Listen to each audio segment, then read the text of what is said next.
Bienvenue dans cette vidéo où nous allons parler de comment démystifier la prospection et la vente. Alors, qu'est-ce qui se passe quand justement on pense à la prospection et la vente? C'est qu'en fait, on a plein de préjugés qui nous viennent à la tête et souvent des préjugés qui sont négatifs. Et ça, c'est pas bien. Ça, c'est pas bon pour nous.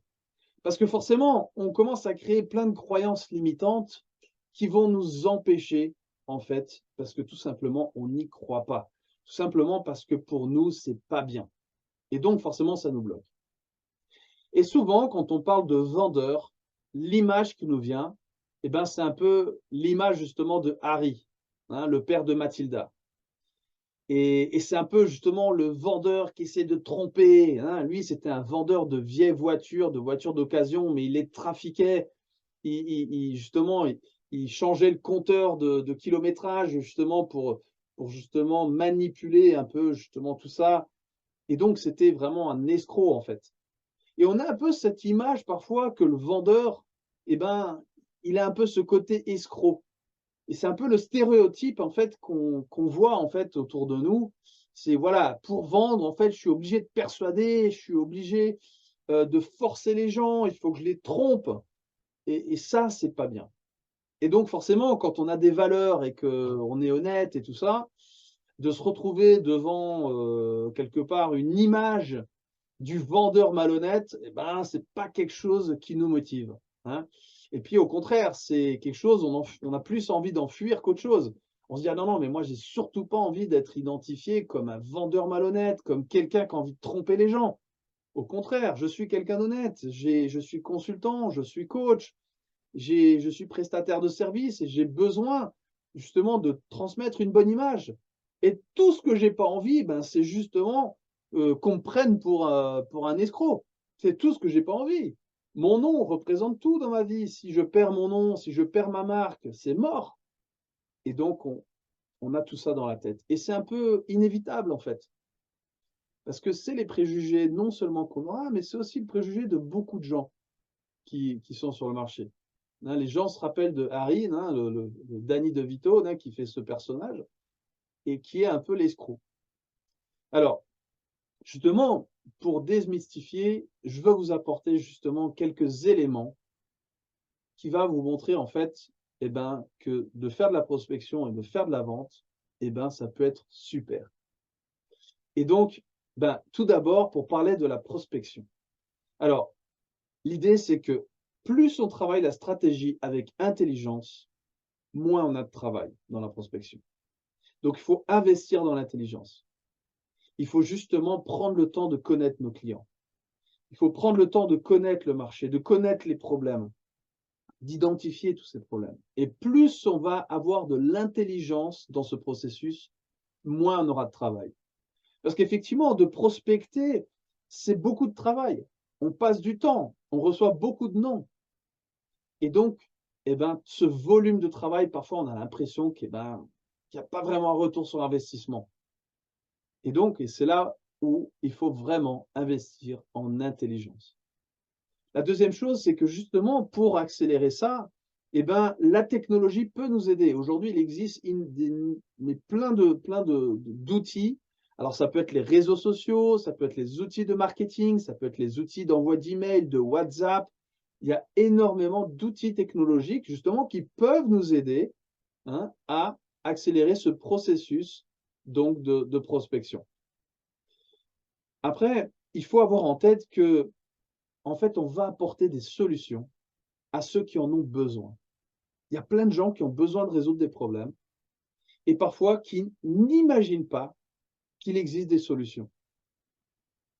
Et donc, c'est justement ça, c'est le bienfait qu'on va faire, ben, à nos clients. On va leur présenter des solutions qu'ils imaginaient même pas qu'existent et on va leur résoudre leurs problèmes. On va répondre en fait à leurs douleurs ou à leurs problèmes. Après, on peut standardiser la mécanique du contact, mais on va essayer de personnaliser à chaque fois l'abordage.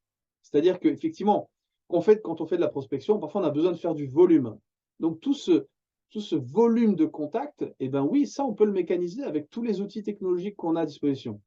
Mais ça n'empêche pas qu'on peut, de l'autre côté, aussi, eh ben, personnaliser l'abordage qu'on va avoir avec les gens et donc d'être humain, hein. Et puis, ce qui est le plus important dans la prospection, c'est que quand on entre en contact avec les gens, en fait, on a une bonne nouvelle à annoncer. Et c'est ça qu'il faut se mettre dans la tête. C'est quand je rentre en contact avec les gens, j'ai une bonne nouvelle à annoncer. Parce que pourquoi ça c'est important? Parce que personne n'attend votre appel.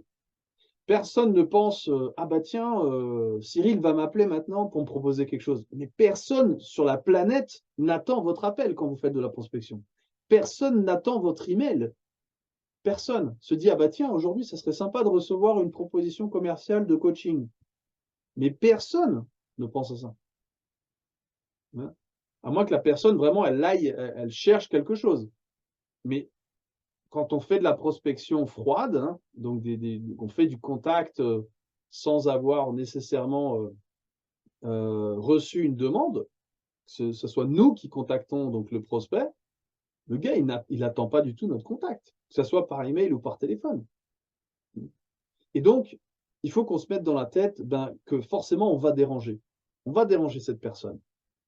Et ben oui, elle a un agenda, elle a plein de trucs à faire, tout le monde a beaucoup de choses à faire.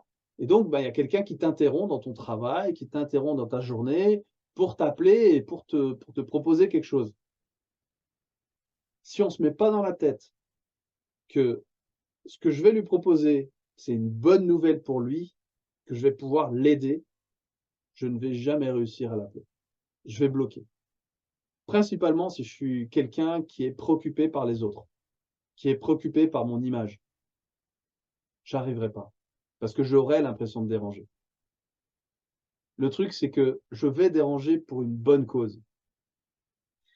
Alors moi, j'ai eu l'occasion dans ma carrière d'être chasseur de tête et donc ben, j'ai fait beaucoup de prospection dans le sens où il fallait que j'appelle des potentiels candidats pour leur demander s'ils étaient ouverts à écouter une proposition, de travail, où ils allaient peut-être recevoir un meilleur salaire, où ils allaient recevoir une promotion, où ils allaient avoir un nouveau défi professionnel.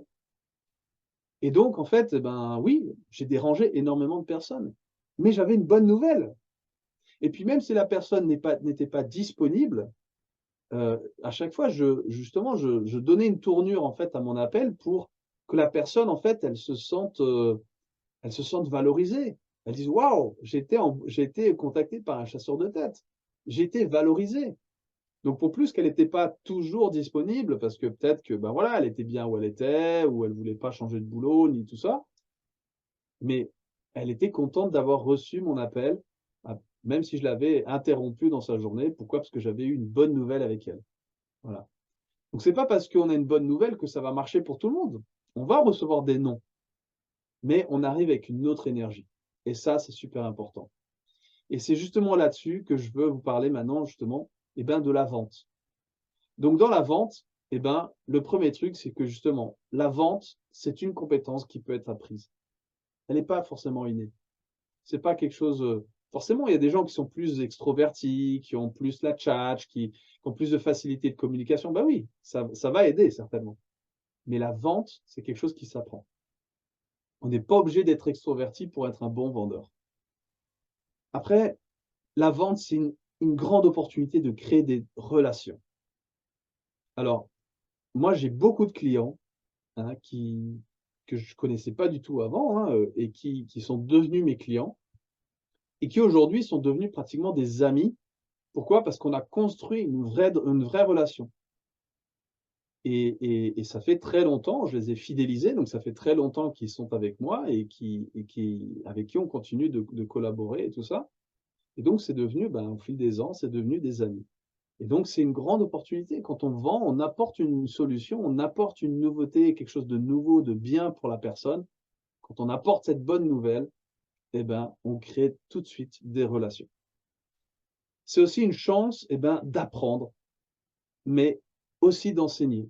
Mais je dis qu'on apprend plus qu'enseigner. Pourquoi? Parce que parfois, on va se connecter avec des gens, ben, qui ont des niveaux, académiques, professionnels plus élevés que nous et donc on apprend énormément.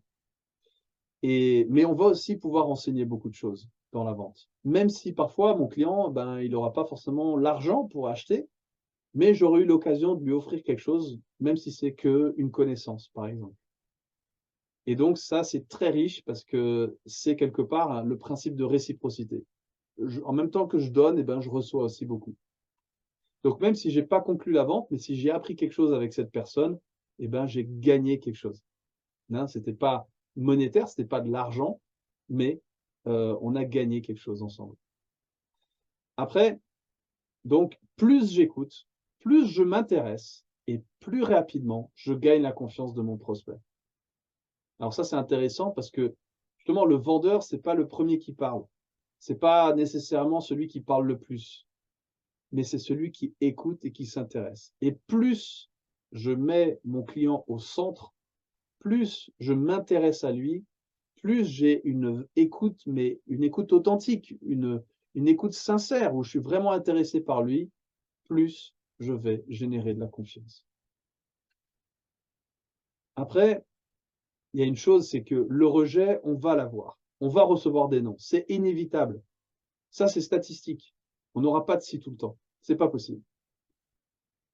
Et c'est pas parce que forcément notre produit n'est pas bon, ou que nous, on a un service qui n'est pas bon, ou que c'est pas de qualité, ou que le prix est trop cher. C'est que tout simplement, parfois, la personne, eh ben, tu l'as appelée au mauvais moment.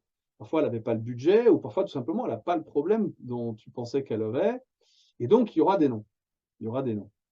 Mais ce non, il faut le prendre justement comme un apprentissage. Et moi, ce que je dis, c'est que le non, c'est le meilleur feedback pour évoluer dans la vente. Parce qu'en fait, quand ton client il te dit oui, tu lui vends ton produit, tu lui vends ton service, mais parfois, en fait, tu oublies de lui demander et tu ne sais pas pourquoi il t'a acheté. Est-ce qu'il t'a acheté parce qu'en fait, justement, il était dans une phase en train de rechercher quelque chose, il était tombé au bon moment? Ou est-ce que, il t'a acheté tout simplement parce que, voilà, tu avais un bon prix, une bonne qualité, qualité-prix? Heu, Pourquoi il t'a acheté? Et parfois, on oublie de lui dire. Alors que quand on a un non, eh ben, en fait, on va se poser des questions. Et c'est justement ces questions qu'on va se poser qui va nous remettre en question, qui va nous permettre justement d'évoluer.